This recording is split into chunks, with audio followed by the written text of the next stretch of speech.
Hello students, very very good morning to all of you. आप सभी बच्चों का स्वागत है आपके इस प्यारे अमेजिंग प्लेटफॉर्म बिहार एग्जाम्स वाला पर। और यहाँ पर हम लोग तैयारी कर रहे हैं बिहार डीएलएड की, जिसका एग्ज़ाम जो है आपका जनवरी में होने वाला है। और आज हम यहाँ पे अपना दूसरा टॉपिक पढ़ेंगे, जिस टॉपिक का नाम है टिश्यू या जिसे ऊतक कहा जाता है। तो आज की क्लास में हम लोग पहले थ्योरी करेंगे, फिर इसी टॉपिक से रिलेटेड हम लोग क्वेश्चंस को भी करेंगे। तो very very good morning all of you, very very good morning. कैसे हैं आप सब लोग? आई होप कि आप सब लोग बहुत ही बेहतर होंगे और बहुत बेहतर तरीके से आप सभी बच्चों की तैयारी चल रही होगी। पीडीएफ मेरे टेलीग्राम चैनल पर मिलेगी, साइंस विद हिमानी मैम के नाम से टेलीग्राम चैनल है, आप वहाँ पर कनेक्ट हो सकते हैं और पीडीएफ को डाउनलोड करके उसका रिवीजन कर सकते हैं, राइट। तो स्टूडेंट्स, आप सभी जानते हैं कि भाई डीएलएड का जो एग्ज़ाम है, इसका जो जनवरी में इसका एग्ज़ाम हो जाएगा, पूरा नोटिफिकेशन वगैरह सब अभी हाल आने ही वाला है। दिसंबर में ही आपका फॉर्म वगैरह भरा जाएगा और 19 जनवरी को जो है आपका एग्ज़ाम कंडक्ट करा लिया जाएगा। अब इतने कम समय में तैयारी बहुत बेहतर होनी चाहिए, बेहतर तरीके से आपको तैयारी करनी है। तो हमारे यूट्यूब पर पूरी फ्री क्लासेस चल रही हैं, जिसमें आपको सभी सब्जेक्ट की क्लासेस आपको प्रोवाइड की जा रही हैं। सुबह 9 बजे सोशल स्टडी की होती है, 10 बजे हिंदी, 11 बजे साइंस, 12 बजे मैथ्स, 1 बजे रीजनिंग और फिर उसके बाद इंग्लिश, राइट। तो very very good morning, very very good morning all of you. आप लोग साथ के साथ नोट्स ज़रूर बनाते हुए चलिएगा, क्योंकि बार बार जो है चीज़ों को फिर आप रिपीट नहीं कर पाओगे। तो मेरे साथ साथ आप लोग नोट्स ज़रूर बनाइएगा, ठीक है। चलिए शुरुआत करेंगे। तो आज हम लोग यहाँ पे जानेंगे जंतु ऊतकों के बारे में, कि आखिरकार ऊतक होते क्या हैं। और अगर हम बात करें एनिमल टिश्यूज़ की, तो एनिमल टिश्यूज़ की अगर मैं बात करूँ तो हमारे शरीर के अंदर, क्योंकि हम भी एनिमल की ही कैटेगरी में आते हैं, तो हमारी बॉडी के अंदर कितने प्रकार के ऊतक पाए जाते हैं और इन ऊतकों का काम क्या होता है, ये कहाँ पर मौजूद होते हैं, इन सारी चीज़ों को हम लोग यहाँ पर डिटेल में डिस्कस करेंगे। बीएड वाले स्टूडेंट भी कर सकते हैं ये क्लास, ठीक है। तो चलिए शुरुआत करेंगे अपनी आज की क्लास की। तो सबसे पहली चीज आप ये जानिए कि हमारे शरीर के अंदर कुल मिलाकर 4 प्रकार के टिश्यू होते हैं, 4 प्रकार के ऊतक होते हैं, याद रखना है। पहला जिसे हम बोलेंगे उपकला ऊतक, या जिसे हम कहते हैं एपिथेलियल टिश्यू। ये जो उपकला ऊतक होता है, ये शरीर की कवरिंग बनाता है। आपकी बॉडी की जो कवरिंग है, यानी आपके शरीर का जो त्वचा है, उस त्वचा का निर्माण कर रहा है कौन? एपिथेलियल टिश्यू कर रहा है। उपकला ऊतक जो है त्वचा का निर्माण करता है, स्किन डेवलप करता है, याद रखेंगे। दूसरा होता है जिसे हम कहते हैं संयोजी ऊतक, या जिसे हम कनेक्टिव टिश्यू कहते हैं, याद रखेंगे। कनेक्टिव टिश्यू का काम होता है आपके शरीर के अंदर जो अंग हैं, उन अंगों को एक दूसरे के साथ जोड़ने का। अब जोड़ने का मतलब यहाँ पर ये नहीं है कि वो फेविकॉल से चिपका देगा या चिपकाने का काम करेगा, कनेक्ट करने का काम करेगा, कि एक अंग को दूसरे अंग के साथ क्या करेगा? कनेक्ट करने का काम करते हैं जितने भी आपके संयोजी ऊतक होते हैं, याद रखना है। तीसरा ऊतक जो मिलेगा आपके शरीर के अंदर, वो होता है मस्कुलर टिश्यू, या जिसे हम कहते हैं पेशी ऊतक। यानी आपके शरीर के अंदर जितनी भी मांसपेशियां हैं, वो सब मस्कुलर टिश्यू के अंदर आती हैं, याद रखेंगे। वो सभी के सभी पेशी ऊतक की श्रेणी में आती हैं, याद रखना है, इंपॉर्टेंट है। और चौथा इंपॉर्टेंट टिश्यू है जिसे हम कहते हैं न्यूरल टिश्यू, या जिसे हम तंत्रिका ऊतक कहते हैं, याद रखेंगे। तो यहाँ से सबसे पहला सवाल यही बनेगा कि जंतुओं के अंदर कुल मिलाकर कितने प्रकार के टिश्यू पाए जाते हैं? तो कुल मिलाकर 4 प्रकार के टिश्यू पाए जाते हैं, याद रखना है। सबसे पहली चीज तो आपको यही पता होनी चाहिए कि कितने प्रकार के पाए जाएंगे। 4 प्रकार के टिश्यू पाए जाते हैं, याद रखना है, इंपॉर्टेंट है। अब सबसे पहला सवाल बनेगा कि ऊतक क्या है? तो ऊतक होते हैं group of similar cells. Group of similar cell. Group of similar cell का मतलब हो जाएगा समान कोशिकाओं का समूह, याद रखेंगे। समान कोशिका का समूह जो होगा वो क्या कहलाएगा? वो ऊतक कहलाता है, याद रखना है। उसी को हम टिश्यू कहते हैं, उसी को हम ऊतक कहते हैं। यानी बहुत सारे ऊतकों का, बहुत सारी कोशिकाओं के समूह को ही ऊतक कहा जाता है, याद रखेंगे, इंपॉर्टेंट है, ये आपको पता होना चाहिए। अब जैसे हम लोगों ने कल पढ़ा था कि कोशिका के अध्ययन को कोशिका विज्ञान या साइटोलॉजी कहा जाता है, ऐसे ही अगर आपसे पूछा जाए कि भाई टिश्यू के अध्ययन को क्या कहा जाएगा, टिश्यू की स्टडी को हम क्या कहते हैं, तो इसको हम कहते हैं हिस्टोलॉजी। क्या कहते हैं इसको? इसको कहा जाता है बेटा हिस्टोलॉजी। हिस्टोलॉजी कहा जाता है ऊतक के अध्ययन को। किसको कहा जाता है हिस्टोलॉजी? जितने भी प्रकार के ऊतक होंगे, जितने भी प्रकार के टिश्यूज होंगे, इन सभी के अध्ययन को हम हिस्टोलॉजी कहते हैं, याद रखना है, इंपॉर्टेंट इंपॉर्टेंट है, राइट। अब हम यहाँ पे आगे बढ़ेंगे, वन बाय वन करके इनके बारे में जानेंगे कि आखिरकार ये काम क्या करते हैं और ये होते कितने प्रकार के हैं, राइट। तो सबसे पहले हम जानेंगे संयोजी ऊतकों के बारे में। सबसे पहले हमको डिस्कस करना है संयोजी ऊतकों के बारे में, कनेक्टिव टिश्यू के बारे में। देखो, कनेक्टिव टिश्यू जो है वो आपके शरीर में सबसे ज्यादा मात्रा में पाए जाते हैं। अगर आपसे पूछा जाए सबसे ज्यादा मात्रा में कौन सा ऊतक पाया जाता है, तो सबसे ज्यादा मात्रा में पाया जाता है, याद रखना है, इंपॉर्टेंट है, जितने भी संयोजी ऊतक हैं चारों में से जो सबसे ज्यादा मात्रा में आपके शरीर के अंदर पाया जाएगा वो बेटा संयोजी ऊतक होता है, याद रखेंगे, जिसे हम कनेक्टिव टिश्यू कहते हैं। कनेक्टिव टिश्यूज की अगर मैं बात करूं तो यहाँ पर जो सेल्स होंगे, क्योंकि कोशिकाओं के समूह से ये बने हैं, तो इनकी कोशिकाओं के बीच में यहाँ पर आपको गैप देखने को मिलेगा। तो जितने भी कनेक्टिव टिश्यू होंगे इनमें आपको अंतर कोशिकीय गैप, अंतर कोशिकीय जगह जो है वो ज्यादा देखने को मिलती है, याद रखेंगे। सबसे ज्यादा पाए जाते हैं ये, और ये अंगों को जोड़ने का काम करते हैं, अंगों को मजबूती प्रदान करते हैं, याद रखेंगे। कौन? जो आपके संयोजी ऊतक होते हैं। तो संयोजी ऊतकों की अगर मैं बात करूं तो संयोजी ऊतक जो होंगे ये आपके शरीर को कनेक्ट करने की जिम्मेदारी करेंगे। भाई अंग से अंग को जोड़ने की जिम्मेदारी, मतलब अंग से अंग को जोड़ने का काम इनका है, और मजबूती भी ये प्रदान करते हैं, याद रखना है। अब ये होते कौन कौन से हैं? तो संयोजी ऊतकों की श्रेणी में आते हैं कार्टिलेज, जिन्हें हम उपास्थि कहते हैं। कार्टिलेज जैसे आप देखोगे, आपका जो कान है ये हड्डी से नहीं बना है, ये कार्टिलेज से मिलकर बना है, इसे हम उपास्थि कहते हैं। आपके जो नाक है यहाँ पर क्या है? यहाँ पर भी कार्टिलेज है। आपका जो गला है जिसे विंड पाइप कहते हैं, जिसे हम श्वसन नली कहेंगे, वो भी कार्टिलेज की ही बनी हुई है। आपकी पसलियां कार्टिलेज की बनी हुई हैं। तो कार्टिलेज जो है वो कठोर तो होगा लेकिन लचीले होते हैं। कार्टिलेज क्या है? कठोर तो होगा लेकिन बेटा लचीले होते हैं, याद रखेंगे, ठीक है। दूसरा हम जानेंगे जिसे हम कहेंगे एडिपोस टिश्यू। आपके शरीर के अंदर त्वचा के नीचे वसीय ऊतक मौजूद हैं। ये वसीय ऊतकों के अंदर क्या होता है? वसा इकट्ठा होता है। तो जो भी आप फैट खा रहे हो, जो भी आप ऑयली चीजें खा रहे हो, जो भी आप तेल भरी चीजें खा रहे हो, तो ये आपकी त्वचा के नीचे, ऊपर आपकी स्किन होगी, स्किन के ठीक नीचे आपको मिलेंगे यही वसीय ऊतक। तो वसीय ऊतक जो है इनमें वसा इकट्ठा होता है, याद रखेंगे। इनके अंदर फैट डिपॉजिट होता है, ध्यान रखना है।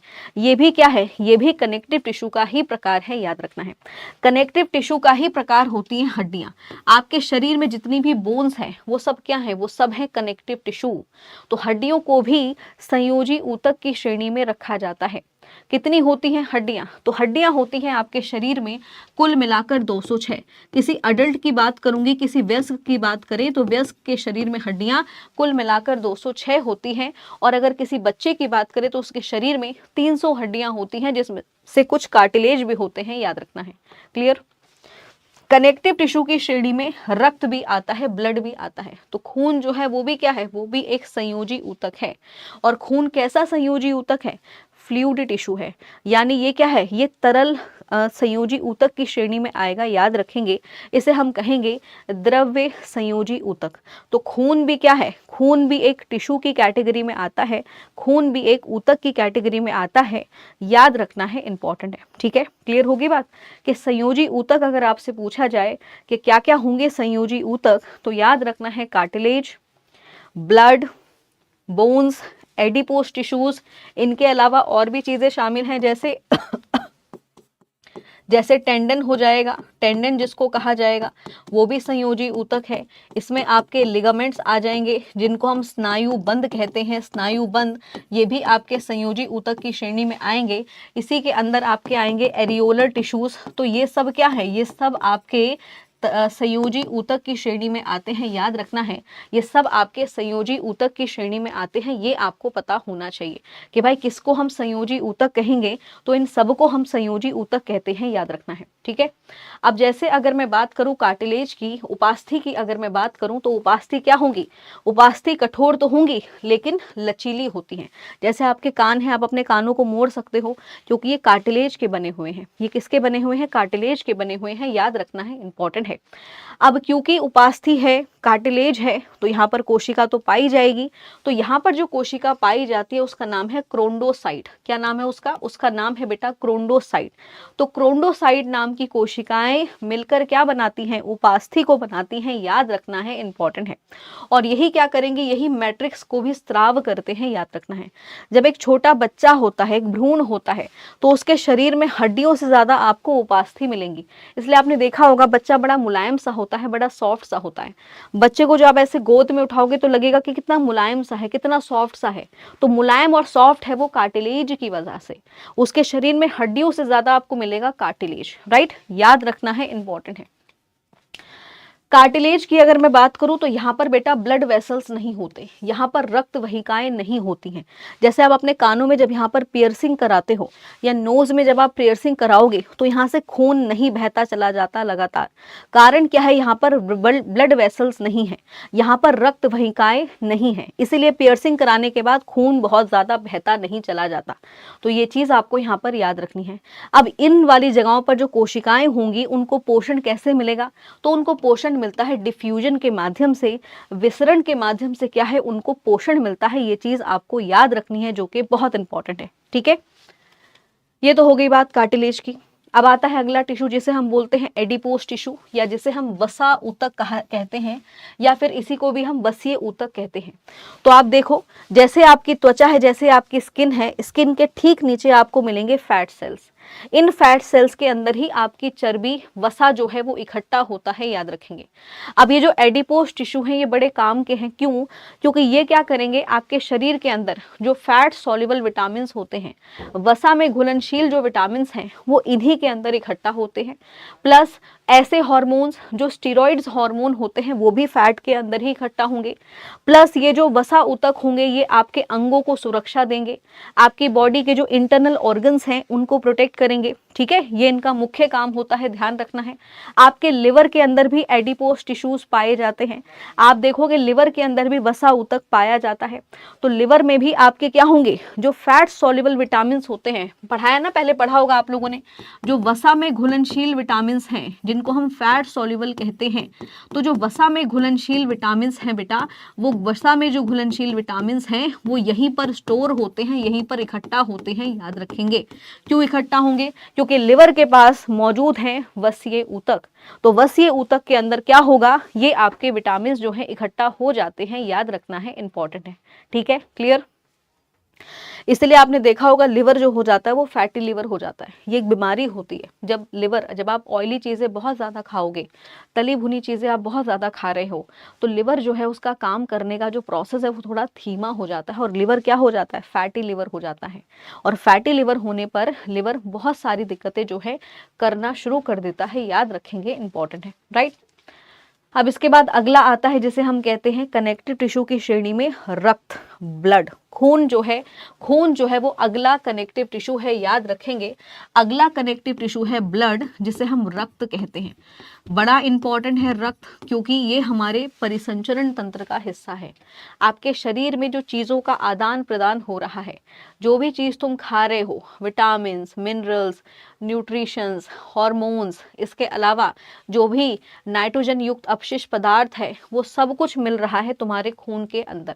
तो खून को भी हम एक संयोजी ऊतक कहते हैं, याद रखना है। और खून जो होता है वो क्या होगा?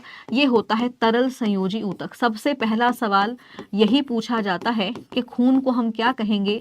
तो खून को हम कहते हैं बेटा तरल संयोजी ऊतक। इसे कहा जाता है fluid connective tissue.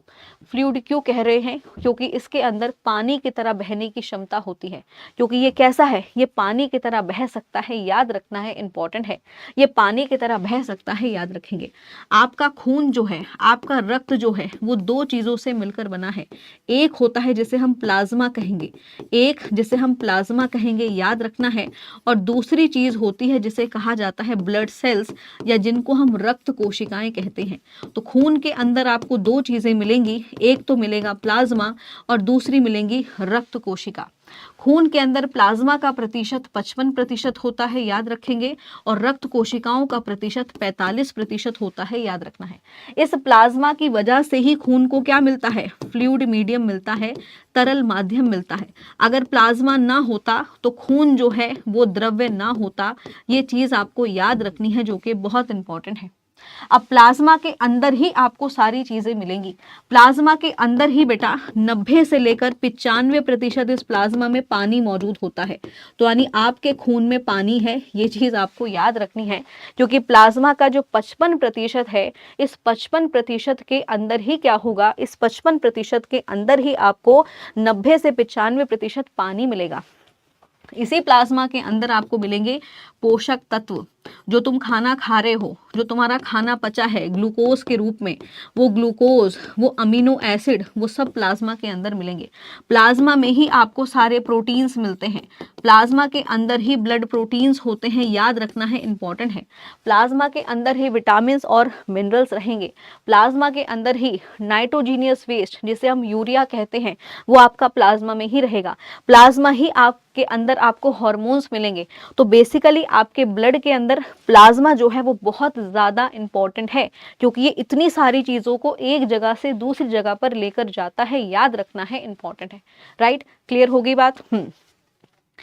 Blood cells की बात करेंगे तो आपके खून में 3 प्रकार की रक्त कोशिकाएं होती हैं। एक होती है लाल रक्त कोशिका, दूसरी होती है श्वेत रक्त कोशिका, तीसरी होती है प्लेटलेट्स। हालांकि इन सबके लिए हमारे पास अभी अलग अलग चैप्टर्स हैं। ये सारी चीजें आप अलग अलग चैप्टर्स में पढ़ोगे अभी आने वाली क्लासेस में, क्योंकि यहाँ पर ये बेसिक इंट्रोडक्शन है। रक्त कोशिकाएं 3 प्रकार की होंगी, लाल रक्त कोशिका, श्वेत रक्त कोशिका और प्लेटलेट्स। लाल रक्त कोशिका का काम होता है आपके शरीर में ऑक्सीजन का परिवहन कराना। WBC का काम होता है, तुम्हारे शरीर के सोल्जर हैं ये, बीमारियों से तुमको बचाएंगे। और प्लेटलेट्स का काम होता है, जब आपको चोट लग जाती है तो आपके घाव को भरने का। ठीक है, तो ये बेसिक चीज आपको यहाँ पे याद रखना है। निशा, ये थ्योरी चल रही है और क्या चल रहा है ये बताओ। ये सब बातें यहाँ पे लिखी हैं जो मैंने अभी आपको बताया। अगली चीज आती है कनेक्टिव टिश्यू में, जिसे हम बोन कहते हैं, जिसे हम हड्डी कहते हैं। तो हड्डियां जो है वो आपके शरीर का क्या करेंगी, मुख्य ढांचा तैयार करेंगी। किसी अडल्ट के अंदर कुल मिलाकर 206 हड्डियां होती हैं, याद रखना है। यही सवाल कई बार पेपर में आ जाता है कि किसी वयस्क के अंदर कुल मिलाकर हड्डी की संख्या कितनी है, तो 206 हड्डियां होती हैं, याद रखेंगे। हड्डी जो होती है वो हमारे शरीर के अंदर क्या करेंगी, मुख्य ढांचा तैयार करेंगी। हड्डी की वजह से किसी शरीर का प्रारूप तैयार होता है। हड्डियां जो होती है शरीर के अंदर के जो ऑर्गन्स होते हैं, जो अंग होते हैं, उनको सुरक्षा प्रदान करेंगी। तो ये मुख्य काम होता है हड्डियों का। और आपके पूरे शरीर में कुल मिलाकर 206 हड्डियां हैं, याद रखना है, इंपॉर्टेंट है। कुल मिलाकर 206 हड्डियां हैं, याद रखना है, इंपॉर्टेंट है। राइट, हड्डियां जो है इनको भी क्या कहा जाएगा, कनेक्टिव टिश्यू कहा जाएगा। ये बहुत ज्यादा कठोर होती हैं, इनमें लचीलापन नहीं होता, याद रखेंगे। ये हमारे शरीर के अंदर जो आंतरिक अंग हैं उन अंगों को सुरक्षा प्रदान करेंगी। और इनके अंदर आपको मिलेंगे कैल्शियम सॉल्ट्स और साथ में कोलेजन नाम का प्रोटीन मिलेगा। हड्डियां जो होती हैं वो मुख्य तौर पर बनी होती हैं कैल्शियम फॉस्फेट की। हड्डियां जो होती हैं वो मुख्य तौर पर बनी होती हैं कैल्शियम फॉस्फेट की। तो अगर आपसे पूछा जाए कि हमारी हड्डियों के अंदर क्या भरा हुआ है, तो हमारी हड्डियों के अंदर भरा हुआ है कैल्शियम फॉस्फेट। क्या भरा हुआ है बेटा, कैल्शियम फॉस्फेट भरा हुआ है, याद रखना है, इंपॉर्टेंट है। इसके अलावा हड्डियों के अंदर आपको मिलेगा बोन मैरो। हड्डियों के अंदर आपको मिलेगा बोन मैरो। हड्डियों में बोन मैरो भी मौजूद होता है। हड्डियों के अंदर कुछ ऊतक भी पाए जाते हैं, जैसे ऑस्टियोक्लैट नाम की कोशिकाएं, ऑस्टियोसाइट नाम की कोशिकाएं, ये हड्डियों के अंदर पाई जाती हैं, याद रखेंगे। हड्डी के अंदर आपको मिलेगा बोन मैरो, जिसे हम अस्थि मज्जा कहते हैं। इस बोन मैरो का काम होता है ब्लड फॉर्मेशन का। बोन मैरो का काम होता है बेटा ब्लड फॉर्मेशन, रक्त का निर्माण करना, याद रखेंगे। रक्त का निर्माण जो होता है वो आपकी बोन मैरो में ही होता है, याद रखेंगे।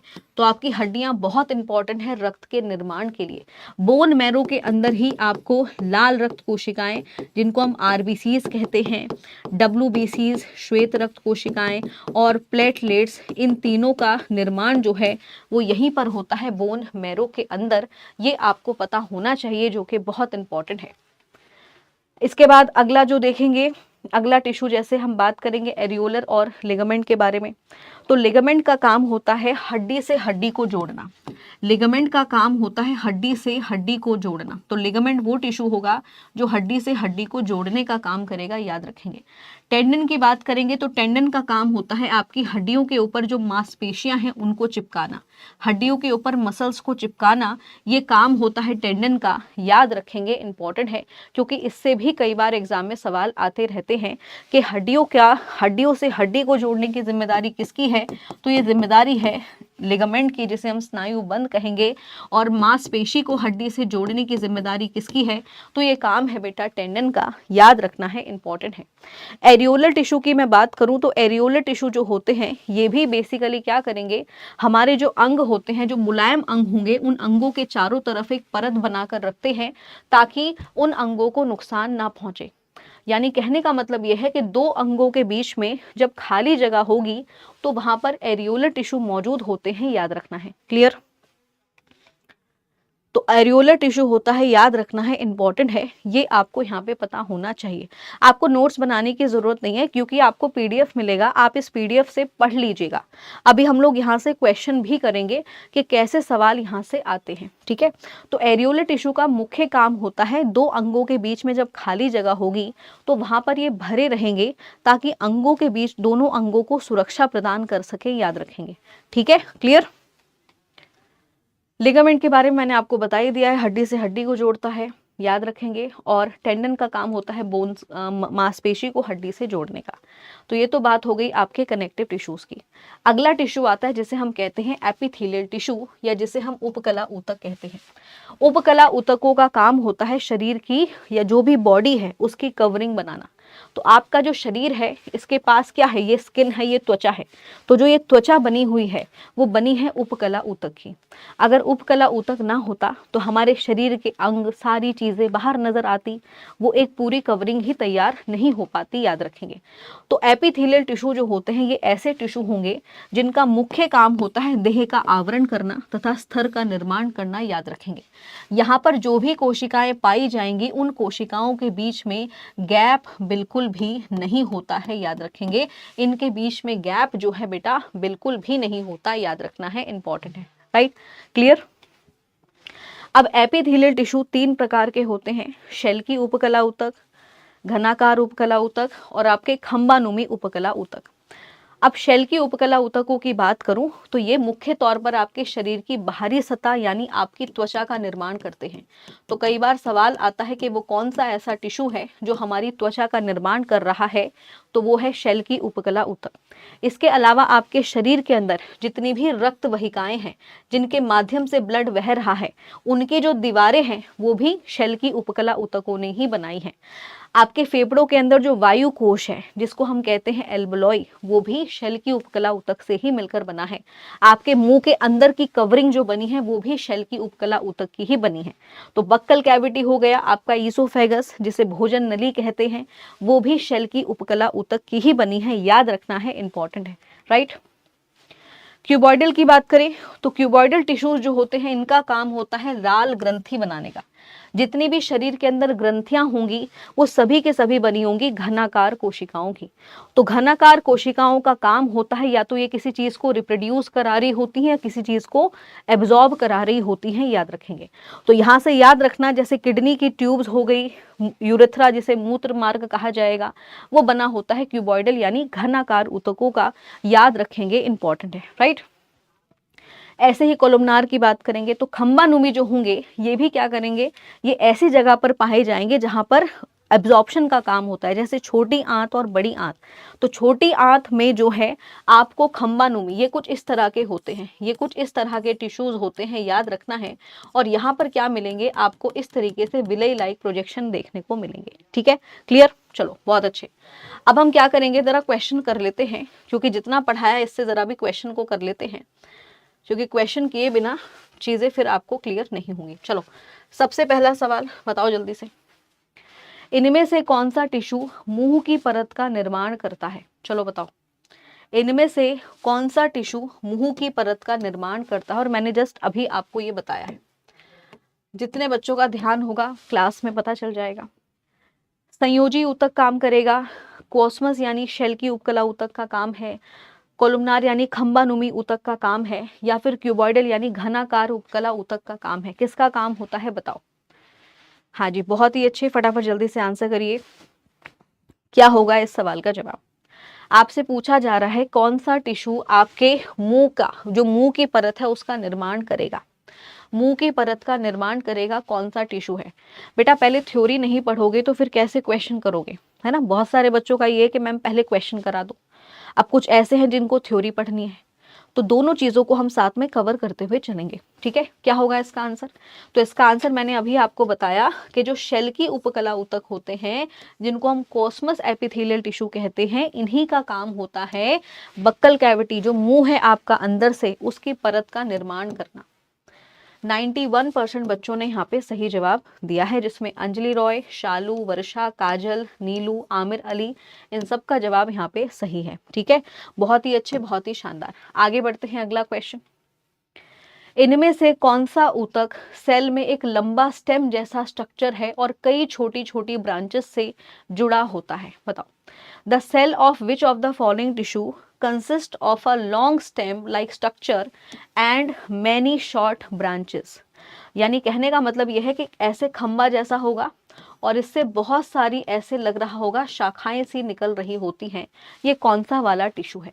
ये तंत्रिका ऊतक है, ये संयोजी ऊतक है, ये एपिथेलियल टिश्यू है, या फिर ये मस्कुलर यानी जिसे हम मांसपेशी ऊतक कहेंगे, ये वो है? बताओ क्या होगा इसका correct answer. Good morning, very very good morning. जो बच्चे अभी अभी कनेक्ट हुए हैं जल्दी से बताएंगे क्या होगा इसका करेक्ट आंसर, जल्दी से बताओ। आपके शरीर में मांसपेशियां भी पाई जाती हैं। आपकी बॉडी में 3 तरह की मसल्स पाई जाती हैं। एक होती है कंकाल मांसपेशी, जो तुम्हारी हड्डियों से चिपकी होंगी। एक हृदय को बनाने वाली हृदय पेशी होती हैं, और एक होती हैं चिकनी मांसपेशियां, जो तुम्हारी बॉडी में जो ऑर्गन्स हैं उनका निर्माण कर रही होती हैं। तो इसका आंसर क्या होगा? आधे से ज्यादा बच्चे यहाँ पर नर्व टिश्यू बता रहे हैं। आप लोगों के अकॉर्डिंग नर्व टिश्यू बताया जा रहा है, जो कि बिल्कुल सही जवाब है, जिसमें 20% बच्चों ने सही जवाब दिया है। शंभू, दिशा, आमिर अली, प्रियंका, इन लोगों ने यहाँ पे सही जवाब दे दिया है। तो ए ऑप्शन यहाँ पे आंसर होगा, ए ऑप्शन इसका जवाब हो जाएगा। आगे बढ़ते हैं, अगला क्वेश्चन बताइए। विच of the following is a characteristics of permanent tissue? यानी जो स्थायी ऊतक होते हैं, इनकी क्या खासियत होती है, ये आपसे पूछा जा रहा है। चलो बताओ। हालांकि ये प्लांट टिश्यू वाला पार्ट है, वो हमने अभी नहीं किया है, वो हम कल करेंगे, बट फिर भी तुम्हें अगर पता है तो इस सवाल का जवाब दो। पेड़ पौधों में भी 2 प्रकार के टिश्यूज पाए जाते हैं। एक होते हैं मेरिस्टेमेटिक और दूसरे होते हैं स्थायी ऊतक। मेरिस्टेमेटिक टिश्यूज वो होते हैं जो लगातार कोशिका विभाजन कर रहे हैं, जिनकी वजह से पेड़ की लंबाई, मोटाई और पेड़ की वृद्धि होती है। परमानेंट टिश्यूज वो होते हैं जिनके अंदर ये क्षमता नहीं है, वो अपनी क्षमता खो चुके हैं।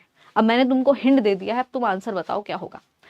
सेल जो बार बार अपने आप को बांट रहे हैं, ऑर्गेनिक इनकर्शन इनमें मौजूद है, इनके अंदर इंटरसेलुलर स्पेस मौजूद होता है, इनमें वैक्यूल्स जो हैं एब्सेंट होते हैं। क्या होगा इसका करेक्ट आंसर? परमानेंट टिश्यूज का सही जवाब क्या होगा? इनमें से क्या परमानेंट टिश्यूज की खासियत होती है? बहुत ही अच्छे। आरती, गजाला, आनंद, काजल, काफी बच्चे यहाँ पे जवाब दे रहे हैं। साकिब, बहुत ही अच्छे। तो क्या होगा इसका करेक्ट आंसर?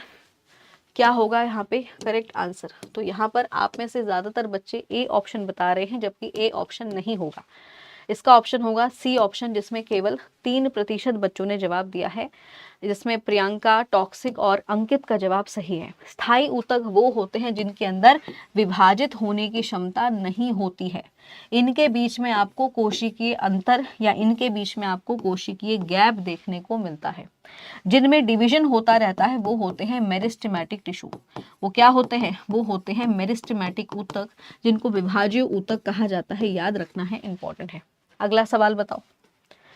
हमारी हड्डी किस तरह के टिश्यू से मिलकर बनी है? बताओ। हमारी हड्डियां जो हैं वो किस प्रकार के ऊतक से मिलकर बनी है? हड्डियां जो होती हैं वो किस प्रकार के ऊतक से मिलकर बनी है? पैरेन्काइमा से बनी है, स्थायी ऊतक से बनी है, एपिडेमिक से मिलकर बनी है, या फिर ये संयोजी ऊतक का उदाहरण है? फटाफट आंसर करेंगे। हमारी हड्डियां जो हैं वो किस प्रकार के ऊतक से मिलकर बनी हैं? जल्दी से फटाफट आंसर करो और बताओ क्या होगा इस सवाल का जवाब। हड्डियां जो हैं वो किस प्रकार के ऊतक से मिलकर बनी हैं? बहुत ही अच्छे नगमा, काफ़ी बच्चे यहाँ पे जवाब दे रहे हैं, फटाफट आंसर करेंगे। तो इस सवाल के जवाब की अगर हम बात करेंगे तो इस क्वेश्चन का करेक्ट आंसर हो जाएगा कनेक्टिव टिश्यू, या जिसे हम संयोजी ऊतक कहते हैं। कनेक्टिव टिश्यू या जिसे संयोजी ऊतक कहा जाता है, याद रखना है। फोर्थ ऑप्शन यहाँ पे आंसर हो जाएगा, जिसमें 71% बच्चों ने ही सही जवाब दिया है। राम्या, अलोन बॉय, साकिब, दिशा, अमित, इन लोगों का जवाब यहाँ पे सही है। तो हड्डियां जो हैं वो संयोजी ऊतक का उदाहरण होती हैं, याद रखेंगे। ये संयोजी ऊतक का उदाहरण है, ये चीज़ आपको पता होनी चाहिए, जो कि बहुत इंपॉर्टेंट है। ये आपको यहाँ पे पता होना चाहिए, राइट। आगे बढ़ते हैं, अगला क्वेश्चन, अगला सवाल। कौन सा टिश्यू शरीर को किसी भी फिजिकल या केमिकल डैमेज से बचाने के लिए पहली लाइन का काम करता है? आपसे पूछा जा रहा है कि वो कौन सा ऐसा टिश्यू है जो आपके शरीर को नुकसान पहुंचाने से बचाएगा, और ये आपकी त्वचा के ठीक नीचे मौजूद होते हैं, राइट। कौन सा टिश्यू है? एडिपोस टिश्यू है, उपकला ऊतक है, मस्कुलर टिश्यू है, या फिर ये एरियोलर टिश्यू है? किसका काम है आपके शरीर को नुकसान होने से बचाना? बताओ भाई क्या होगा इसका करेक्ट आंसर, क्या हो जाएगा इस सवाल का जवाब? यानी ये वो टिश्यू है जो सबसे पहले आपकी आकर रक्षा करेगा, ये आपको किसी भी तरह के नुकसान से बचाएगा। एडिपोस है, एपिथेलियल है, मैस्कुलर है, या फिर एरियोलर टिश्यू है? क्या होगा इसका करेक्ट आंसर? किसी भी तरह के फिजिकल डैमेज से बचाएगा, जैसे तुम गिर जाओ, चोट लग जाए, तो ऐसा थोड़ी कि एकदम से तुम्हारे सारे ऑर्गन्स को नुकसान पहुंच जाएगा, सबसे पहले ये खड़े होंगे तुम्हारी रक्षा करने के लिए। तो क्या है आंसर? आधे से ज्यादा बच्चे ए ऑप्शन बता रहे हैं और आधे से ज्यादा बच्चों का आंसर बी ऑप्शन आ रहा है। इसका जवाब आपका बी ऑप्शन ही होगा, जिसमें 51% बच्चों ने सही जवाब दिया है, जिसमें आमिर अली, अहमद रजा, अंजलि, रागिनी, इन लोगों ने यहाँ पे जवाब दे दिया है। तो उपकला ऊतक बेटा इसका सही जवाब होगा, उपकला ऊतक। क्योंकि ये जो उपकला ऊतक होते हैं ये आपकी त्वचा का निर्माण कर रहे हैं। तो सबसे पहले कोई भी चीज होगी वो आपकी त्वचा पर, आपकी स्किन पर अटैक करेगी। स्किन के बाद वो अंदर जाएगी तो उसको मिलेंगे एडिपोस टिश्यूज। एडिपोस टिश्यूज के को भी पार कर गई तो उसको मिलेंगे आपके मस्कुलर टिश्यूज। तो सबसे पहले आपकी सुरक्षा कर रही है आपकी स्किन। कोई भी चीज आपके अंदर एंटर नहीं कर सकती जब तक आपकी त्वचा आपके साथ है, राइट। जब तक आपकी त्वचा आपके साथ है, याद रखेंगे। आगे बढ़ते हैं, अगला सवाल बताइए। चलो ये तो वही रिपीटेड क्वेश्चन ही है, इस क्वेश्चन का आंसर करो। नीचे दिए गए जानवरों में से किस क्लास के पास 2 चेंबर वाला हार्ट होता है? यहाँ पर आपको जितने भी जीवों का नाम दिया हुआ है आपको ये बताना है वो कौन से ऐसे जीव हैं जिनके पास 2 कक्ष वाला हृदय होता है। पाइसेस का मतलब होता है मछलियाँ, एम्फीबियंस का मतलब होगा उभयचर या फिर सरीसर्प, रेप्टाइल्स यानी जिनको हम सरीसर्प कहेंगे, या फिर एम्फीबिया या जिनको हम उभयचर कहते हैं। तो कौन सा ऐसा होगा जिसके पास 2 कक्ष वाला दिल होता है? 2 चेंबर वाला दिल जिसके पास है वो आपको यहाँ पे बताना है। कल से मिलेंगे राहत, आपको कल से ये ऑप्शन हिंदी में ही मिलेंगे, ठीक है।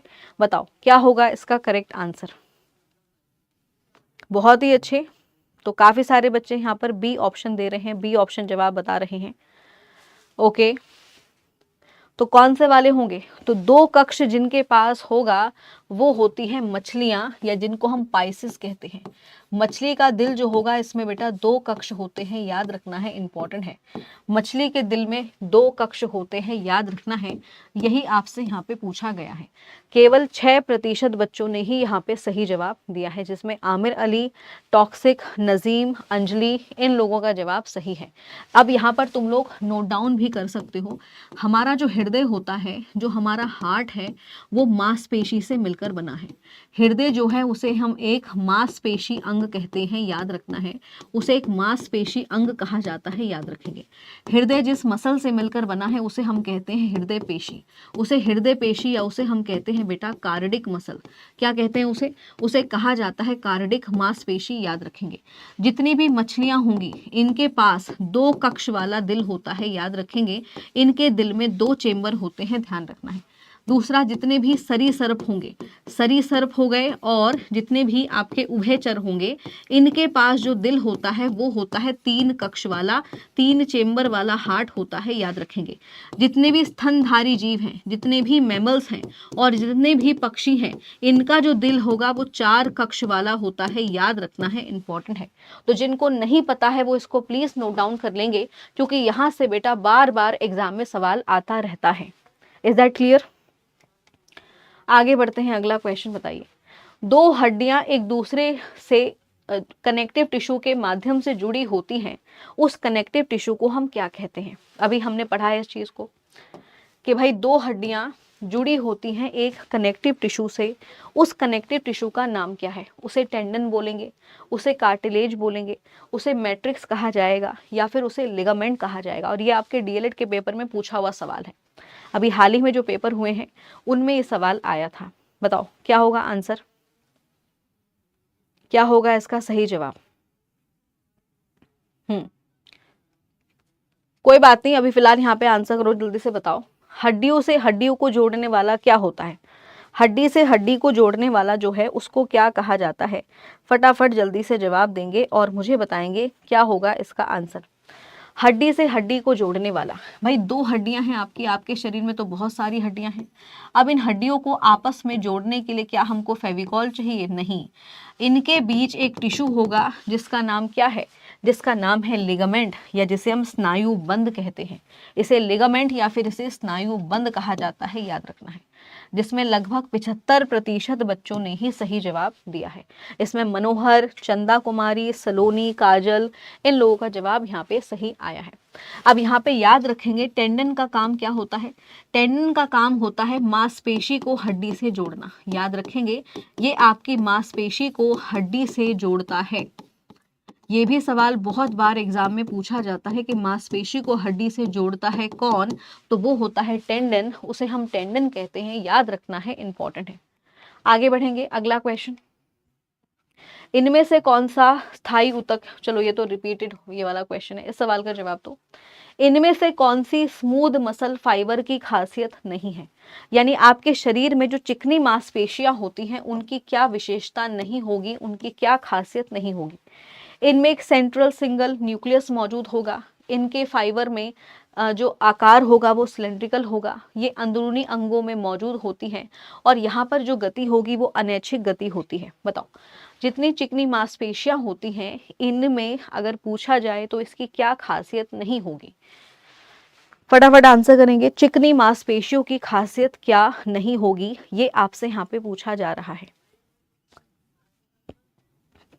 इनके केंद्र में मौजूद एक न्यूक्लियस होगा, इनका जो आकार होता है वो सिलेंड्रिकल होता है, खंबानुमी इनका आकार होगा, ये आंतरिक अंगों में मौजूद होती हैं, और इनमें जो गति होगी वो इनवॉलेंट्री होगी, जिस गति को जो है आप कंट्रोल नहीं कर सकते हैं।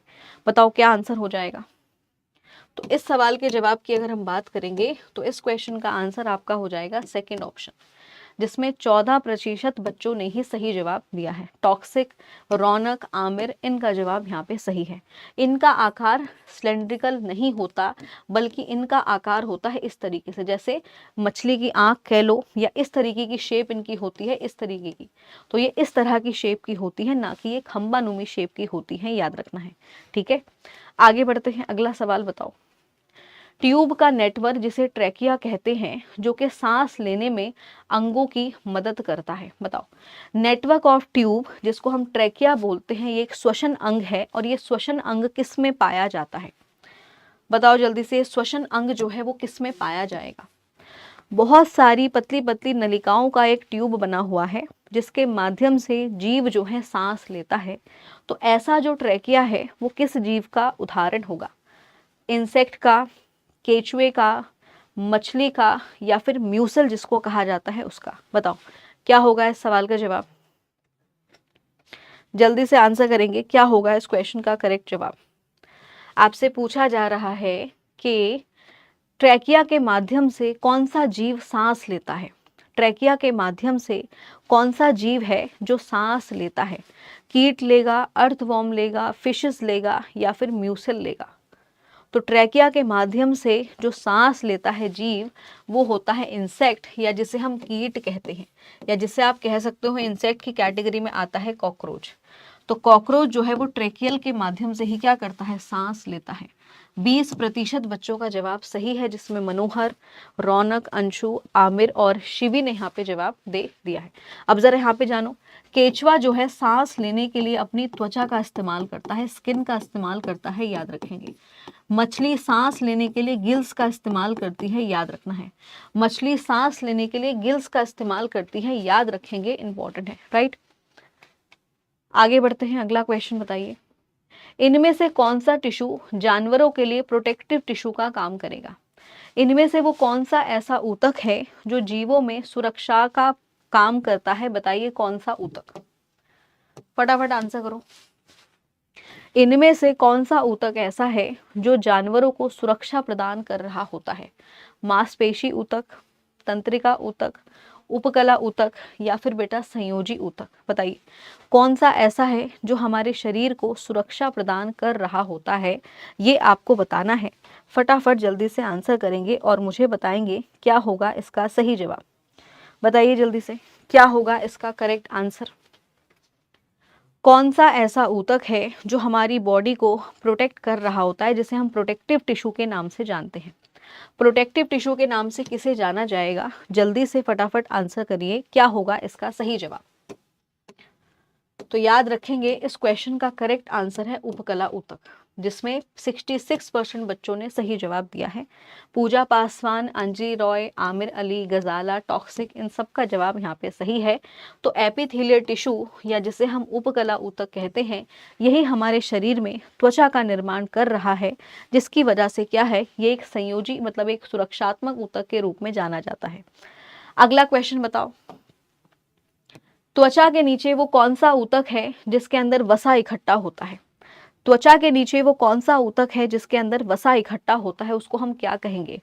उपकला ऊतक बोलेंगे, एरियोलर टिश्यू बोलेंगे, एडिपोस टिश्यू बोलेंगे, या फिर उसे मस्कुलर टिश्यू कहा जाता है? फटाफट आंसर बताइए, क्या होगा इसका सही जवाब? वो कौन सा ऐसा टिश्यू है जिसमें इकट्ठा होता है वसा, जिसमें फैट इकट्ठा होता है, उस टिश्यू को हम क्या कहते हैं? फटाफट आंसर करो और बताओ क्या होगा इस सवाल का सही जवाब। क्या होगा इस क्वेश्चन का करेक्ट आंसर? टिश्यूज से बेटा अक्सर सवाल आते रहते हैं, तो ऊतक के बारे में यहाँ पे पूछा जा रहा है जिसमें वसा इकट्ठा होता है, उसको हम क्या बोलेंगे? जहाँ पर फैट इकट्ठा होता है। आधे से ज़्यादा बच्चे मसल्स बता रहे हैं, मांसपेशियों में फैट इकट्ठा नहीं हो रहा है। आंसर होगा वसा ऊतक, जिसे हम एडिपोस टिश्यू के नाम से जानते हैं। इसी के अंदर फैट इकट्ठा होता है, इसी के अंदर वसा इकट्ठा होता है, याद रखना है। सी ऑप्शन इसका जवाब है। 80% बच्चों ने सही जवाब दिया है, ठीक है, जिसमें स्ट्रेंजर ये सारे स्टूडेंट्स हैं जिनका जवाब सही आया है। आगे बढ़ते हैं, अगला सवाल बताइए। Which among the following is not a classification of animal tissue? इनमें से वो कौन सा ऐसा है जिसे जंतु ऊतक की श्रेणी में नहीं रखा जाएगा?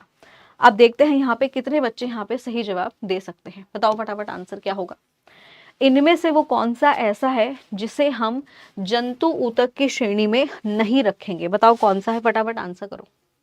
कौन सा ऐसा है जिसे जंतु ऊतक की श्रेणी में नहीं रखा जाएगा? उपकला ऊतक को, मांसपेशी ऊतक को, संयोजी ऊतक को, या फिर एरियोलर ऊतक को? बताओ क्या होगा इस सवाल का जवाब। पेशी होती है 639। पेशी की अगर मैं संख्या की बात करूं तो 639 होती हैं, याद रखना है, इंपॉर्टेंट है। किसकी अगर बात की जाए, किसको एनिमल टिश्यू की श्रेणी में हम नहीं रखेंगे? एपिथेलियल को, मस्कुलर को, संयोजी ऊतक को, या फिर एरियोलर टिश्यू को? किसको नहीं रखा जाएगा, ये आपसे यहाँ पे पूछा जा रहा है। और इस सवाल का जवाब जैसे इन्होंने दिया है, एरियोलर टिश्यू।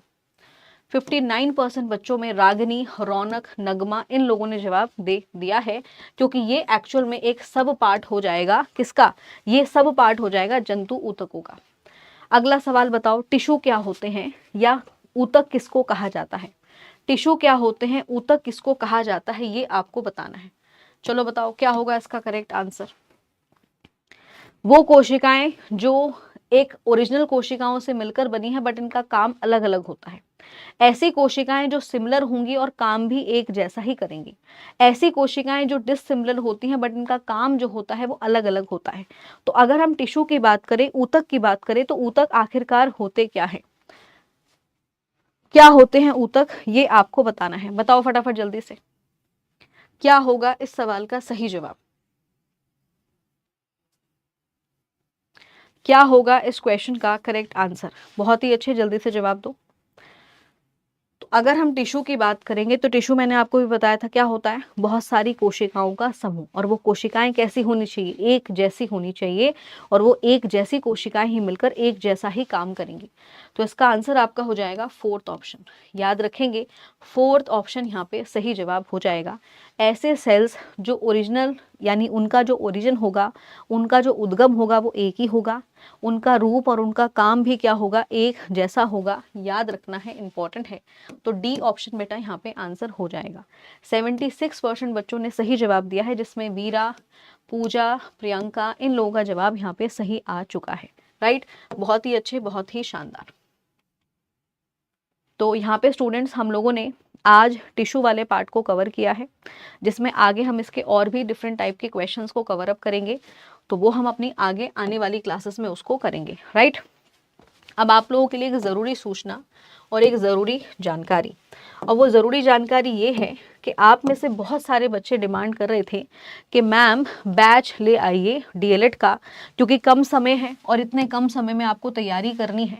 तो तैयारी करने के लिए आपके सामने ये कंप्लीट रिकॉर्डेड बैच है डीएलएड का, जिसमें आपको सारे सब्जेक्ट्स की थ्योरी पढ़ाई जा रही है। आप चाहें तो इस रिकॉर्डेड बैच के साथ जुड़ सकते हैं, और रिकॉर्डेड बैच का जो फ़ी प्राइस है वो मात्र 299 रुपये है। तो जिनको कंप्लीट थ्योरी पढ़नी है वो इस बैच के साथ जुड़ सकते हैं। ठीक है, अब ज़रा यहाँ पे देख लेते हैं कि आज के टॉपर्स कौन आए हैं। तो आज की क्लास को टॉप किया है टॉक्सिक ने। सेकंड रैंक आई है आमिर अली की। थर्ड रैंक पर है अलोन, अंजलि, अमित, नजीम, सिंधु, गुड़िया, नीलू, राम्या। ये सारे स्टूडेंट्स हैं जिन्होंने क्लास में पार्टिसिपेट किया है। बहुत ही अच्छे, बहुत ही शानदार। तो अब स्टूडेंट मिलते हैं आपसे कल, जहाँ पर हम एक नए टॉपिक को पढ़ेंगे। और कल का जो टॉपिक रहने वाला है वो रहने वाला है पाचन तंत्र। तो कल की क्लास में पाचन तंत्र को पढ़ा जाएगा और उसी से रिलेटेड हम लोग क्वेश्चंस को करेंगे। ठीक है, हाँ, ऑप्शंस भी हिंदी में दिए जाएंगे। PYQs ही इसमें नूर हमने ऐड किए हैं। PYQs में जो क्वेश्चंस आए हैं उनको ही यहाँ पर ऐड किया है। ठीक है, okay students, thank you so much, bye bye and take care.